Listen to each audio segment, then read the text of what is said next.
दोस्तों कई बार तैयारी अच्छी हो जाती है लेकिन लास्ट टाइम में हमको पेपर अटेम्प्ट करना नहीं आता है। आपने देखा होगा बहुत सारे बच्चे ऐसे होते हैं या कुछ बच्चे ऐसे होते हैं जो मतलब एक्चुअल में बहुत ज्यादा हाई लेवल की पढ़ाई नहीं कर रहे होते हैं, बहुत तगड़े लेवल पे पढ़ाई नहीं कर रहे होते हैं, लेकिन उनको ना पेपर देने का एक तरीका पता होता है।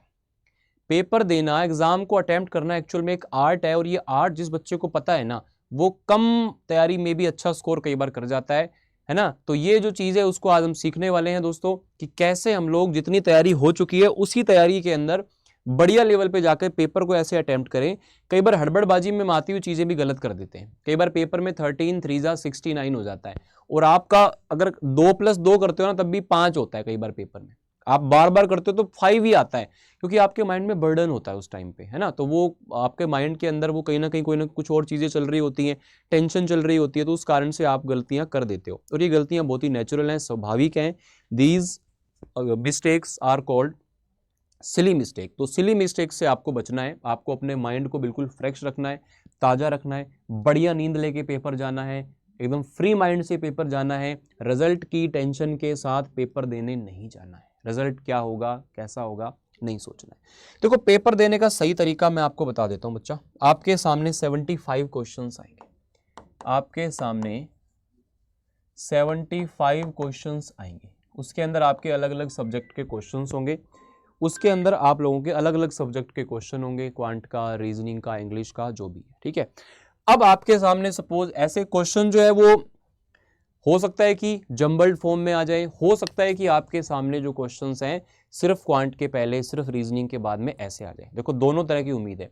हालांकि जो पहले पेपर्स आए हुए हैं उसमें एक साथ सब्जेक्ट के क्वेश्चन आए हुए हैं, फिर भी उसका सब्जेक्ट का क्वेश्चन दूसरे वाले पोर्शन में भी आ जाता है, तो इसमें कोई दिक्कत वाली बात नहीं है, ठीक है। अच्छा, अगर आपके सब्जेक्ट वाइज आपके पास क्वेश्चन आ जाए तो आपके पास नंबरिंग लिखी होगी, तो जहां से जैसे नंबरिंग शुरू हो गई उसके बाद से फिर उसी क्वेश्चन चलेंगे, ऐसे आप चेक भी कर सकते हो।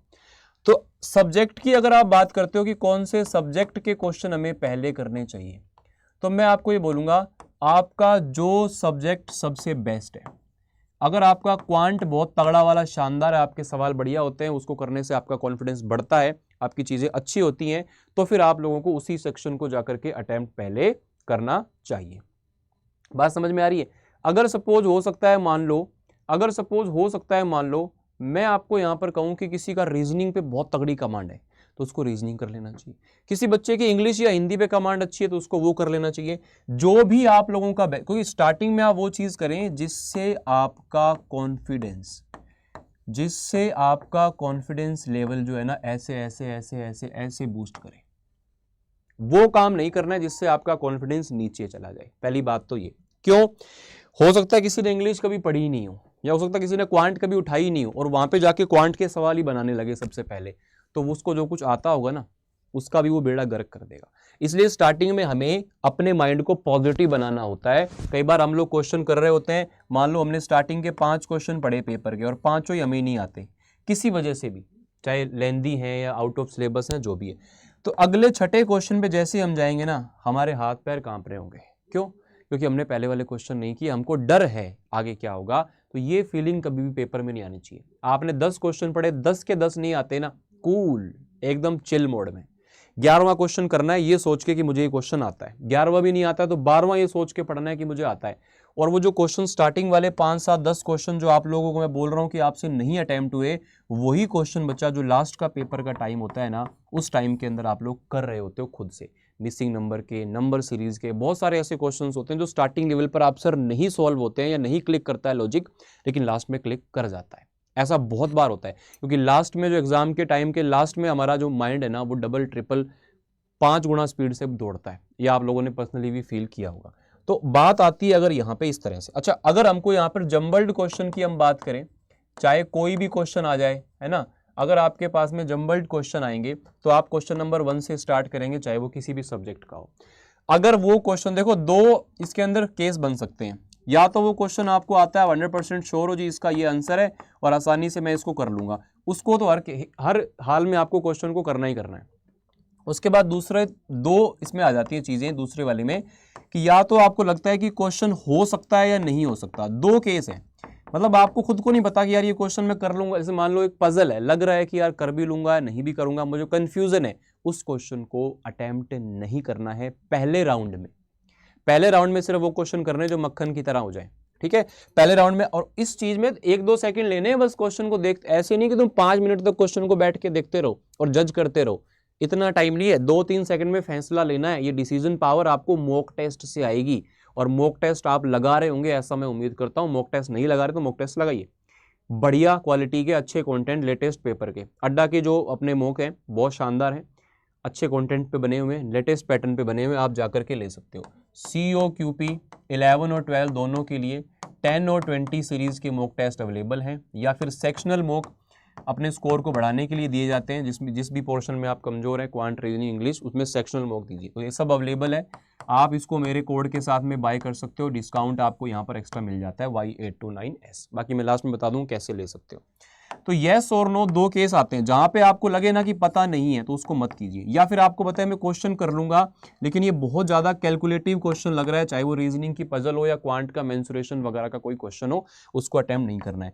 फर्स्ट राउंड के अंदर आप लोगों को वही क्वेश्चन अटेम्प्ट करने हैं जो कि मक्खन की तरह आप एक बार में कर लो, रिस्क नहीं लेना है। पहले केस में 75 में से हो सकता है आप 30, 35, 40, 45 इतने क्वेश्चन ही फर्स्ट राउंड में करें, और हो सकता है आपको 1 घंटे के आसपास टाइम लग जाए या 1.25 घंटे के आसपास टाइम लग जाए।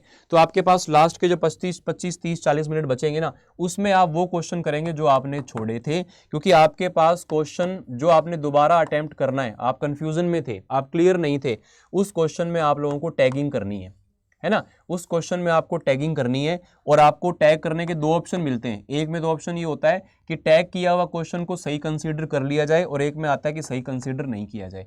तो जिसमें आपको लग रहा है कि ये क्वेश्चन होने के चांस हैं तो उसको आप टैग कर दीजिए, और राइट कंसीडर कर लिया जाए, ये वाला ऑप्शन आप लोग टिक कर लीजिए। बाकी जो आपको लग रहा है कि मैं बाद में इस क्वेश्चन को देखूंगा, उसमें आपको सिर्फ टैग करना है, उसमें आपको सही कंसीडर नहीं करवाना है।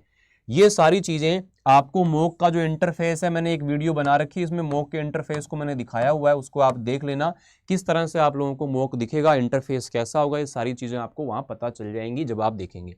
एग्जाम हॉल में टाइम से जाएं, जितना टाइम हो उससे 1 घंटा आधा घंटा पहले बाहर वेट करना पड़े कोई दिक्कत नहीं है, लेकिन टाइम से जाएं, लेट ना हो। ऐसा ना हो कि 6-8 महीने की मेहनत है जो 10-15 मिनट के चक्कर में बर्बाद हो जाए, वहाँ पे फिर कोई एंट्री नहीं होती है लेट जाने वालों को। तो इसलिए टाइम से जाएं, बढ़िया अपना सुबह कुछ ना कुछ हल्का खा के जाएं, नींद आने वाला कुछ ना खा के जाएं, ठीक है ना। और रात को सबसे मोस्ट इंपॉर्टेंट है अच्छी नींद लें, पूरी रात जाग के पेपर देने जाओगे, पर्सनल एक्सपीरियंस से बता रहा हूं, आप लोगों का पेपर जितना आता आपको होगा ना, उससे भी कम स्कोर करके आओगे। इसलिए बढ़िया रिफ्रेश माइंड से जाना है, हल्का फुल्का भोजन करके जाना है ना, और बिल्कुल पॉजिटिव एटीट्यूड के साथ आपको पेपर देने जाना है, बहुत बढ़िया होगा आपके साथ में।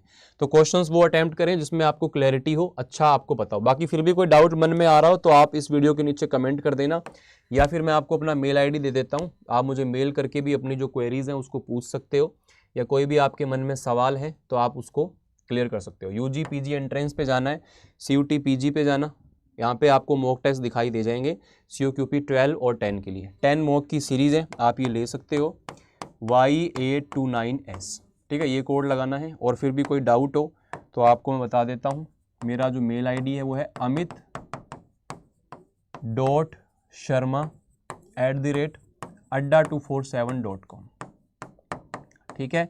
इसमें 20 मॉक टेस्ट की सीरीज भी अवेलेबल है जो कि आपके COQP 11 के लिए है, वो भी आप ले सकते हो। COQP 11 वाले पोर्शन में जाकर के, जैसे यहाँ पे आप जाओगे ना तो आपको लो एंट्रेंस वाले पे जाना है, CUT LLB पे, यहाँ पे आपके पास में सेक्शनल टेस्ट है और 20 मॉक टेस्ट की सीरीज अवेलेबल है।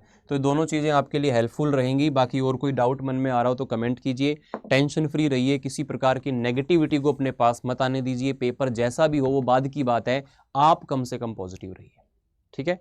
तो चलेगा दोस्तों, मिलते हैं आपसे अगली वीडियो में, तब तक के लिए पढ़ते रहिए, मेहनत कीजिए, do your best, leave the rest. Okay bye, thank you, शुक्रिया, जय हिंद।